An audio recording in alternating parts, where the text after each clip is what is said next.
Hello, healers, and welcome to Beyond Power and Control, a training resource for mental health professionals and other professionals working with victims and survivors of domestic violence. I'm Sybil Cummin. I'm a licensed professional counselor and approved clinical supervisor and the creator of Beyond Power and Control.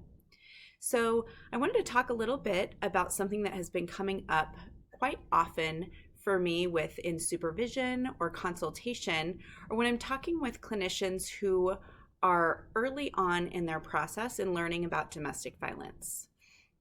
And this really is about self-care for all of us doing this work. So when you're new to the field, you're just kind of learning all of the ups and downs and lack of resources for this population, and this is specifically within the larger system. So you're learning how family court systems work, you're learning how child protection works or doesn't work. In both of those cases, we're learning what police will and won't do. And right now it's even more heightened as COVID continues. And so this can add a lot of extra stress if you are working with and advocating for this population. It can be really daunting to have your first case with domestic violence and see that nothing seems to be working right within the system. It can be really infuriating to believe that our world is going to work out how it needs to, and the children's safety is going to be of utmost importance, and that while people are starting to become trauma informed, that may mean that they are excusing behaviors of an abusive partner, an abusive parent, rather than understanding why your client looks crazy in the courtroom or is completely shut down. And so these are all things that are really exhausting to hold on to as a clinician. It may feel like there is no hope. It may feel like we are really, really small in this situation. And that is something really hard to hold on to, especially if you're a younger clinician, when you're, full of zest for life and super excited, and, you just got trained in a specific trauma modality, and then you hit some of these barriers. And so really what I'd like to talk to you all about is, how can we avoid burnout? How can we avoid being so completely jaded about the system that we get stuck and we're not able to do the work we need to do with our clients and work for ourselves and work for advocacy? So the number one thing that I really work on with those that I'm consulting with or that I'm supervising is remembering our role with that particular client. So the role is going to look a little bit different if you're an advocate or if you're a caseworker or if you're a therapist working one-on-one. However, our role is to help this particular client stay safe and heal within the limitations that they have.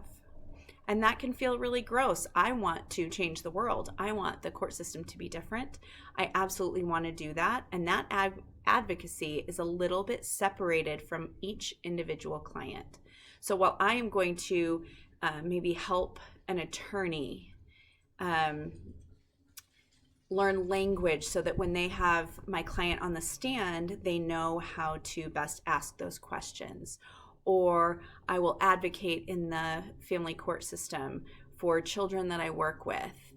Or I will advocate if my clients are with child protection in really advocating for what my client needs. And yet, there's only so much that I can do. And my honest role is to go back with being with that client in the therapy room, being with them through this process, holding hope for them when it feels like there's no hope left.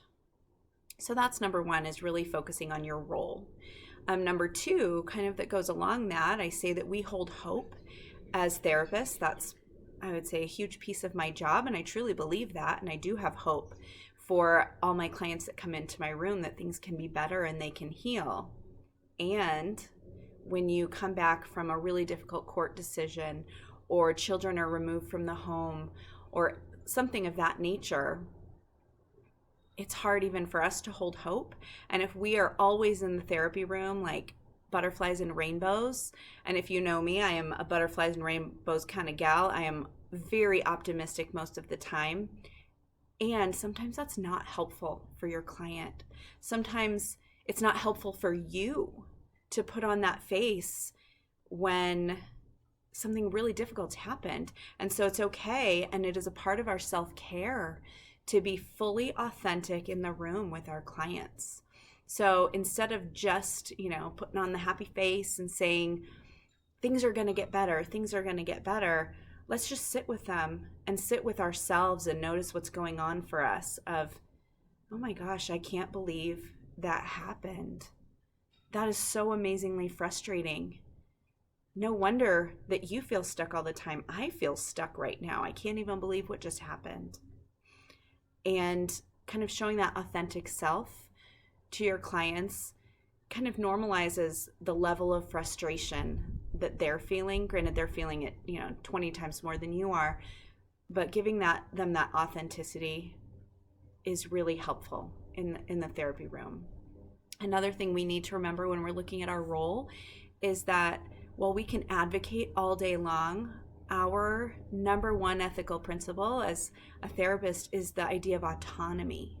And I talk about this all the time, that we do not want to take on the role of holding power and control over our clients. So maybe we think the best way to proceed is X, Y, and Z. And our client doesn't think that. And they want to kind of sit where they are. Maybe we even see the outcome and we are scared and we care about our clients and we want something different for them. And it's their choice. We need to allow them to make those choices. And so remembering our role, sitting back, our clients know a lot of times what is best for them. It seems backwards. A lot of times, I say this all the time, that it seems backwards that they know the best ways to stay safe, even though they're in a really unsafe situation a lot of times. They really do. And so we have to honor them with that. And then really, really important is to have colleagues, a supervisor, consulting with others that really understand what we're up against when dealing with domestic violence, that really understand the frustrations that come with, children. The children's best interest, while that's what everyone says is looked out for in family court, that's just not true in most cases. In a lot of cases, that's not true. The same thing with child protection. The focus is on, their physical safety. And yet their emotional safety may not even, be on the radar because they're looking at, minimum requirements for safety. And so having a place to put that and be frustrated in your own right. If you need your own therapist, go for it. I have used my own therapist for things like this and frustrations. And we really need to do these things so that we don't burn out. Because if we burn out, or if we are working when we shouldn't be because we are not at our, top game, or we're not close to that top of the game. I know I haven't been at the top of my game with COVID a lot of the times, but I'm close and I'm working on it all the time. Then we can't advocate. We can't be with our clients in the room when it feels horrible to be with our clients in the room, when they've just had a horrible decision made, and we need to sit with them in that. We can be angry, we can be frustrated, and we need to take care of ourselves in that capacity. So hopefully this is helpful for you. Be looking for more on beyondpowerandcontrol.com. I am really working to get more content up there for you all. COVID has caused somewhat of a hiatus with those things, so I'm excited to be back to producing and back to sharing information with you. Thank you so much. Have a great rest of your day.